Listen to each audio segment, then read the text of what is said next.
Hello! It's me, Remington, or Squiditis, as my YouTube channel name suggests. And welcome back to Sonic 2! Whoops, whoops, whoops, whoops. All good. Yeah, so in the last episode, we went through the mine cave, and then some other level we did. I can't remember, man. Go back and watch the episode and find out. Shit. But anyway, what I do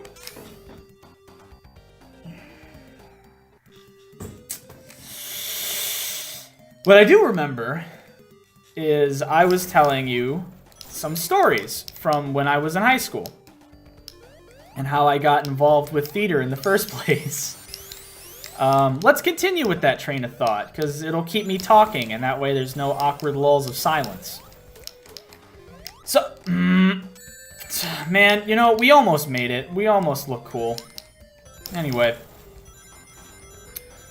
So, as I had said in the previous episode, I got involved with theater because I thought that my girlfriend was possibly cheating on me, because she just up one day said that she wanted to go to theater club. And okay, like she was my first, and I was just a freshman, and I had no idea what to do. I had no idea what red flags were. I had no idea what to expect.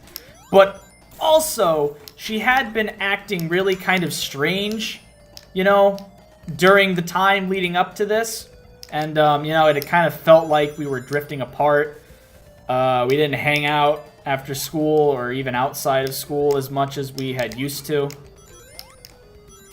And, you know, I guess probably the best course of action would have just been to talk to her about it. But as I had said, I was just a dumb freshman who this was my first shot at a relationship, and I had no idea what to do or what the proper protocol was.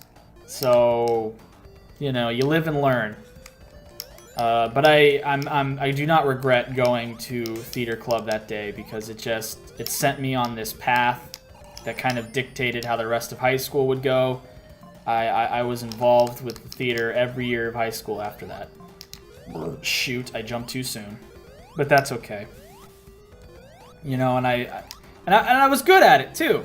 You know, like I would get lead roles and stuff. You know, I wasn't getting like little bit parts. I actually had leading roles. I had 2 leading roles, actually. I was a lead in You Can't Take It With You. I played Grandpa, and that was one of my all-time favorite roles. I loved the show. I mean, I didn't know anything about it previously, but all I knew was that I loved playing Grandpa and being a part of the Sycamore family. And I think that we had, like, the greatest set out of all of the productions that, you know, I had been in after that. It was just wonderful. It looked like a house. They did such a good job at making the living room so realistic with, like, you know, family photos and, you know, knickknacks and statues and what have you, you know? It just looked really good. They did a great job with it. It felt like a home, you know? It was really easy to play the part because I kind of, like, relate to Grandpa, and I don't know. It's very easy for me to play older gentlemen, and I kind of got typecasted therein after, because then we did the musical. A funny thing happened on the way to the forum after that, where I played Erroneous, who is a very elderly man on the search for his 2 beautiful children who he had been separated from many years ago. And he knows when he finds his children because of the gaggle of geese that they have. I think it was like a ring or a necklace or something. But anyway, you know, that wasn't really a lead. I never got leads in the musicals because I'm not a very good singer. But I would always get pretty decent parts that required acting and not really singing. So, you know, as far as like all the available parts that I could have gotten in a funny thing, I think Erroneous was probably the best one. Because there's like this bit throughout the show where, you know, the lead sends me off to like You know, he pretends to be like a psychic or something, and he's like, to find your kids, you gotta go off and walk around the hills 7 times or something like that. So throughout the shit. What? Whoa! What happened? What's going on? Okay. I guess maybe I'm not supposed to be up here. Well, fuck. What is happening? Man, I love Sonic 2, but Sega can be glitch. Is it gonna come back down? No? Did I glitch out the game? Okay, let's... There we go. Okay, that's something. But throughout the play, I'm, you know, walking 7 times around the hills. So, you know, I walk from stage right to stage left every so often. And as I pass by, you know, like, whatever's happening, whatever the leads are doing, whatever kind of, like, crazy shenanigans are happening on the stage, I kind of just come forth, steal the spotlight for a little bit, and I'm like, first time around, you know, and I come again, and it's like, second time around. And our director, well, actually it was a student suggestion, but then our director went along with it. I don't even know if he was serious about it or if he was just joking around, but he was like, what if Erroneous were to ride on a Segway, you know? Not a Segway, a hoverboard. You know, like the thing with the 2 wheels. It's like a Segway, but without the handle. He was like, what if Erroneous came riding around on a Segway? And then our director loved it. And the guy who had actually suggested it, had a Segway. Which is why he suggested it. Because it's like, he was kind of joking, but if the director actually wants to do that, we can. And then our director was like, yes, that's hilarious. And so I had to learn how to ride a hoverboard, and it was a very interesting experience. And I would fall off it every night, except one night when I was able to stay on the entire time. But you know, all the nights where I would fall off it was funny. People would laugh, and I'd have to play it off like, you know, everything's fine, or oh, my knees aren't as good as they used to be, you know, whatever. Just roll with it. I loved improvising, which my director hated. If any of you have ever seen the film Tropic Thunder, I think it's called, with Ben Stiller and Robert Downey Jr. It's the one where Robert Downey Jr. does like blackface, you know, because he's like playing a black guy.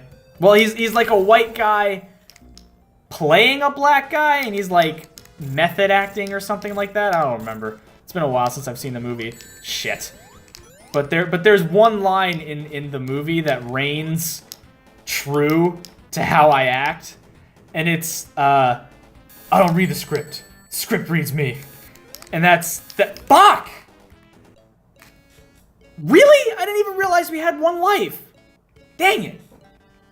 But anyway, I would never read the script. Like, I would memorize cue lines just for the sake of my fellow actors. I think this is the last continue we have. We actually gotta get our ass in gear, or we're not gonna make it to the end.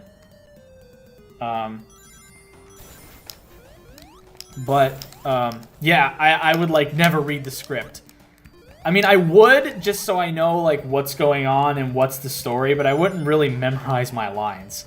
Like, I would memorize them to a point. Like I said, cue lines and, you know, whatever other important lines to the plot that the audience needs to know.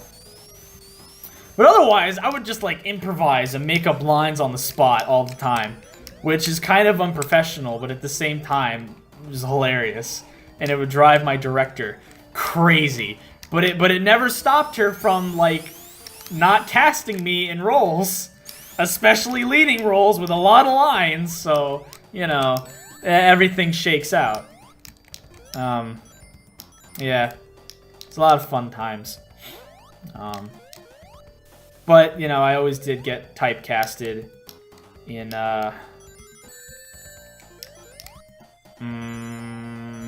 as, like, elderly gentleman type roles. Because I was erroneous in A Funny Thing. And then that same year, the play we did, because our school would do it, where we would have a musical in the fall and then a play in the spring. And the play we did that year was Canterville Ghost, which was adapted from the Oscar Wilde story. And, you know, Patrick Stewart had played the Canterville Ghost in the movie version. So, you know, it was like at that point, I had been typecasted as a character so damn old that he was dead. That was kind of the joke that everybody would say. It's like, man, like, this is like a new level of typecasting. Like, you're so old, you're fucking dead. But that was a fun play. That was also a lot of fun. It wasn't as fun as You Can't Take It With You, and it actually took me a little while to really immerse myself in the role of that character, because I was just going through a lot of other stuff at the time, a lot of, like, you know, social stuff and, you know, breakup and, like, yeah, you know, just stuff. So, you know, on some days my mind would be kind of muddled with all this just stuff that I'm worried about. And it would kind of distract me from, dang it, from focusing and getting into character. But eventually I did end up really loving the show and having a great time. It just, you know, fuck! Shit, no! No!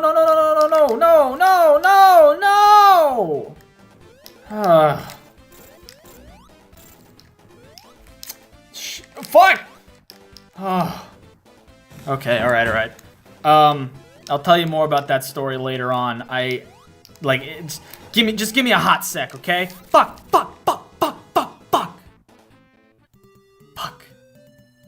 Okay. Canterville Ghost. It was fun. I had a lot of fun. But, you know, I had to...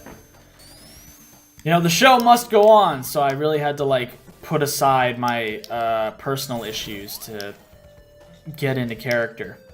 That was the only time I ever had trouble getting into the role of a character. Other than that, it's like, fuck yeah, you know, I just roll with it, have a good time. But yeah, no, the Canterville Ghost was fun. That was still a fun show. Yeah. And then the first musical that I was cast in, which was also my favorite musical that we ever did.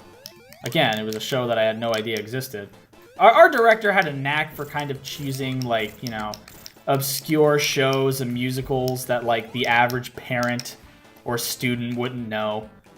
So it's not like our shows would ever attract, like, huge crowds, because, you know, it's like, Canterville Ghost, what the hell is that?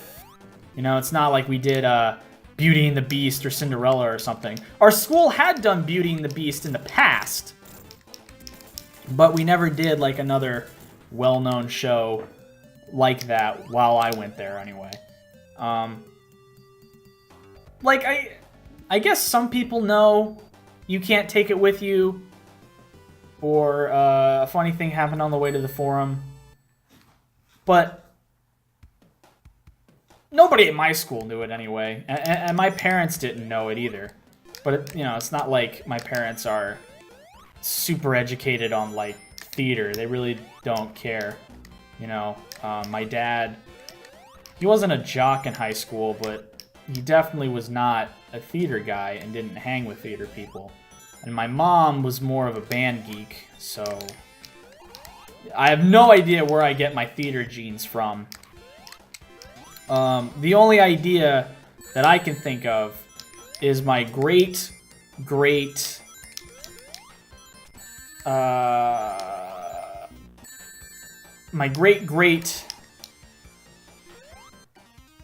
aunt, I think, was Ethel Merman, who was an actress in, like, the 1950s or something like that. 50s, 40s, 30s, something like that. She did black and white movies. So that's the only connection to, like, theater and acting that I can think of. I do also have, like, a second or third cousin who's involved with theater. She's, like, a stage manager at her local theater and such. Yeah. And then my great aunt, who I mentioned, Ethel Merman, was married to Mermaid Man for a short amount of time. Ernest Beauregard? I never knew how to pronounce his last name. But anyway, the guy who did the voice of Mermaid Man, my great aunt was married to for maybe a few months or so. So those are like the only connections to theater and filmmaking and stuff that I can trace back in my family. Other than that, yeah. I'm the only thespian in my immediate family. My sister's an artist. And my dad's kind of an artist too. He draws very well. He just doesn't draw very often. Well, not anymore anyway. He used to draw a lot. Dang it! And sculpt back in high school, so, you know. I guess that's where my sister got her artistic abilities.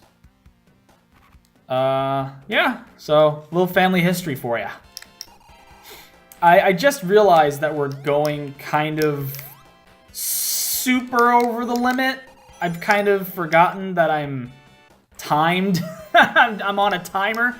I've just been having like a fun time talking with all of you and reminiscing about theater stories and everything else. I've sort of lost track of time. I guess this episode's gonna end up like 20 minutes long. Let's hope that we can get to the end of this level within the next few minutes or so. I think we're almost there. But then again, you know, who can tell? Who's to know? The developers of this game, I guess, they should know how long their game is. Where are we going? Okay, well, we're here. And there we are! We did it. Okay, so I'll leave it off there. Thank you all so much for watching this really long double episode that I didn't really intend to be this long. But we were just having such a fun time talking and, you know, the theater memories and stuff. So, yeah, I hope you liked the gameplay. Remember when we were playing Sonic? Because I don't. But anyway, thank you all so much for watching. And I hope to see you in the next video. So, you have a good rest of your day. Sonic, you thought! See, I pulled a sneaky on you. Welcome back to Sonic 2. In the last episode, we went, like, way over the limit and did, like a 20-minute episode. At least it felt that way. I have, like, the timer there. I try to keep track of how long I'm playing, and I try to cut it off between, like, 10 to 15 minutes. Shit, fuck. But I think last episode went, like, 20 minutes long. Let's hope that this one can go at least 10, because we have one more life. And I don't think we have any more continues. And now I'm not so sure that we're going to beat Sonic 2. But we're going to try. I just have to be laser focused and not let fucking Crabman get me again. Shit! The level designers at Sega are a bunch of dicks. They just put... Oh, I see you over there. I see you there creeping around. Is it gonna come back? No, it's not. Shit, okay. We just have to try to make this jump then, and also jump over Crabman! Fuck!